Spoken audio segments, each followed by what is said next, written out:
North Carolina. I wanted to talk to you today about how to reinforce a regular wire crate. This is not a replacement for addressing crate anxiety. This is not a replacement for crate training.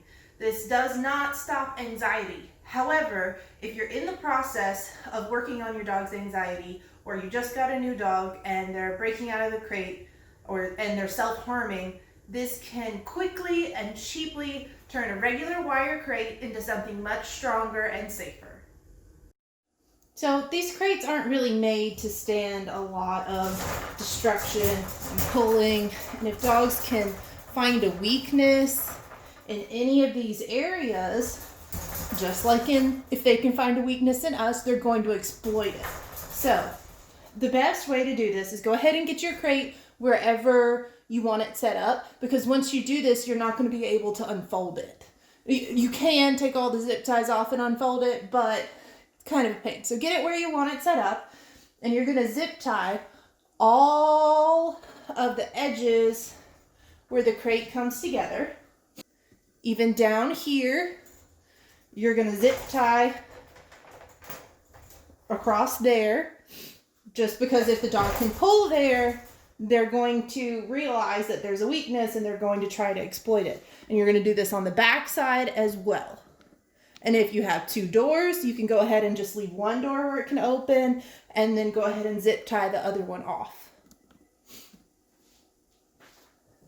So again, you're just going to come at these corners. You're going to go like this. And you want the tail of the zip tie facing out. And this is important because if the tail of the zip tie is facing in and they can chew on that and get the zip tie off, it's going to be a lot easier for them to get out. So you want the tail out and then cut them off later. So you're going to go all along here, all down the sides, all across the front, and the same for the back of the crate.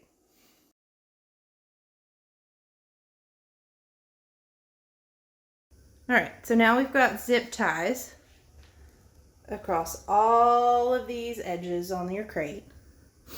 It's going to make all of those a lot more resilient. Okay, so you've fixed all the edges on the front and the back and any side door that you have, and you've made them a lot stronger now.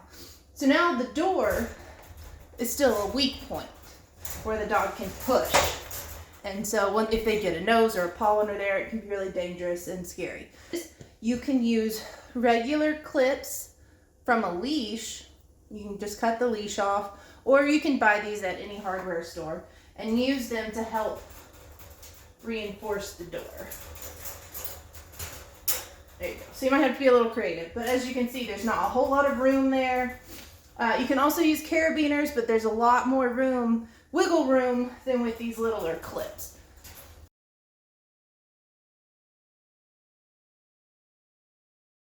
All right, guys, so if you've got your zip ties and you've got your carabiners or your clips, then your crate is going to be a lot more secure.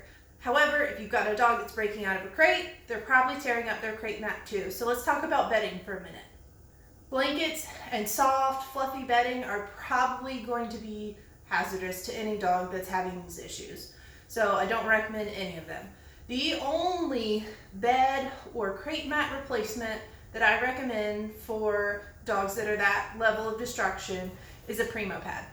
And these guys are pretty thin, but they're a stiffer foam, and they come with a lockdown system that you can put zip ties through and zip tie the mat to your actual crate. So this replaces the crate mat.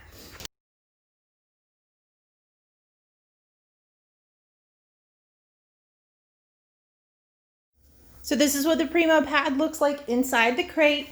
It's a really durable, thick mat. You can't feel the crate bars below it. And you can take the zip ties that come with it with their lockdown system and thread them through the crate mat and through the crate. And that's going to give you a really tough, really safe place for your dog. Y'all, remember, this isn't a way to fix crate anxiety, separation anxiety, or any other type of generalized anxiety, but it can help keep your dog safer in the meantime. Enjoy your dogs.